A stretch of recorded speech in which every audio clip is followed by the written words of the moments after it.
Do you want to have a successful and healthy marriage? Well, the way to get that is to have wisdom.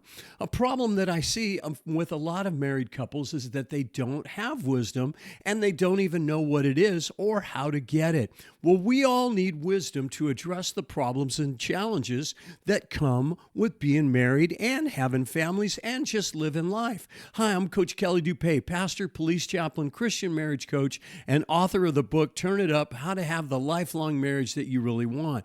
In this recording, you're going to learn 5 steps to get the wisdom that you need to be successful in life and in relationships and certainly in marriage. This is part 2 of a series that I'm doing called The Marriage Tools from the Book of Proverbs. And this one is all about how to get wisdom. Well, we all know that we need it, but how do we get it? I've never heard anyone make a New Year's resolution or even a goal to get wisdom. But without wisdom, we're going to make the same mistakes over and over again. We're not going to know what to do when challenges or problems hit us. And we absolutely need wisdom to be successful in life. Proverbs 19:8 says, "The one who gets wisdom loves life, and the one who cherishes understanding will soon prosper." Proverbs 16:20, "Whoever gives heed to instruction prospers, and blessed is the one who trusts in the Lord." Well, what is wisdom? Wisdom is more than just knowledge. Knowledge is information. Wisdom is knowing how to apply that knowledge and that information and use it properly. So how do we get wisdom? Well, the first step is this: admit that you need it. Proverbs 3, verse 5 and 6 says, "Trust in the Lord with all your heart and lean not on your own understanding. In all your ways acknowledge him, and he will direct your paths."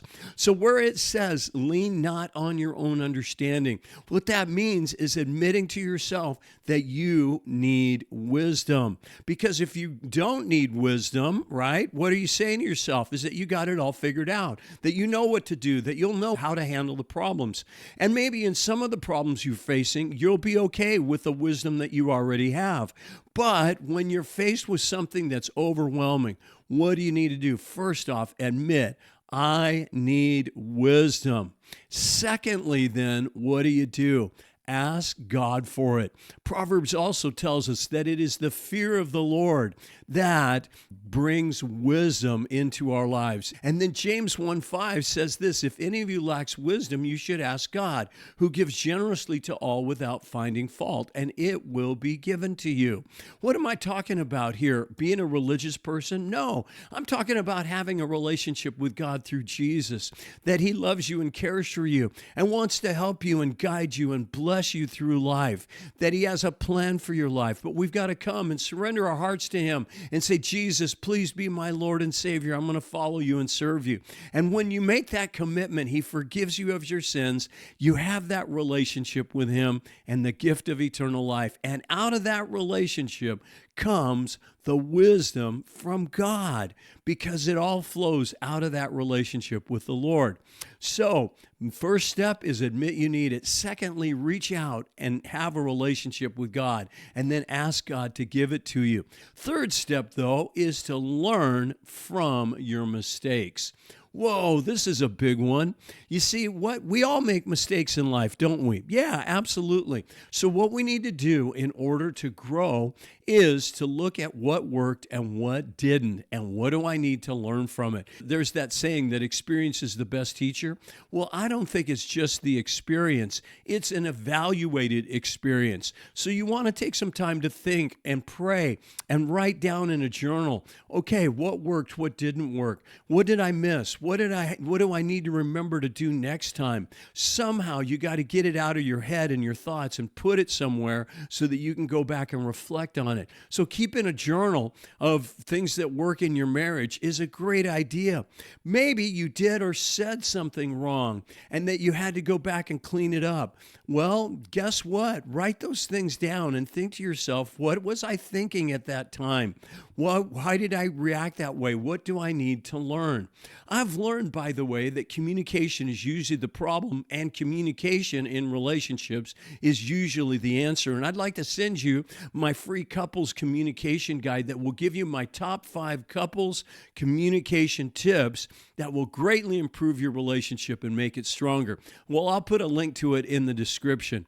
But back to my point here, it's not just experiencing stuff, it's learning from that. Point 4 is this: learn from the mistakes of others. Yeah, you see, people around you, they're making mistakes too. Maybe it's your friends or mentors or whoever. When you see something and you're like, ooh, that's a mistake. Yeah, learn from that. And what I would suggest is get in a group or find a mentor who's walked the road before you. Maybe even get a coach like me that would help you and give you the wisdom that you need. Why? Because we've learned it and we've lived it and we know what to do and what not to do. So then what you can do then is learn from the wisdoms of others, from their mistakes. By the way, a couple more tips I have for you, but if you found this recording helpful, hit the subscribe button so that you can get more and more tips like this one.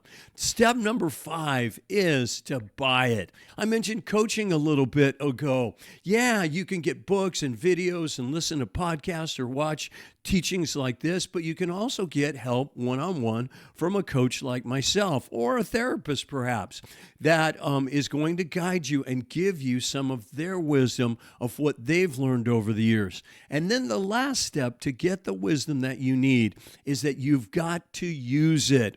Once again, wisdom isn't just knowing what to do, it's actually putting it into practice and doing it and then learning from it to see what's going to work and get you through the challenge that you're going through right now. By the way, a great way to apply knowledge and information to your life is to help other people. So be available, maybe at your church or in some kind of organization or ministry or volunteer place of service in your community, and help other people, because you're going to have people come to you and say, hey, what do you think I should do? And you'll be surprised at the wisdom that you have just because you've lived life, all right? Thank you for watching or listening to this message. Let me suggest you check out this video, all right? It's called Unlocking Understanding in Your Marriage, another marriage tool from the book of Proverbs that will absolutely transform your marriage. And in that, I'm going to teach you how to show understanding and let your spouse know that you understand what they're trying to say to you. I think you'll really enjoy it. Well, once again, thank you for watching or listening. May God bless you, and may God bless all your relationships, but especially your marriage.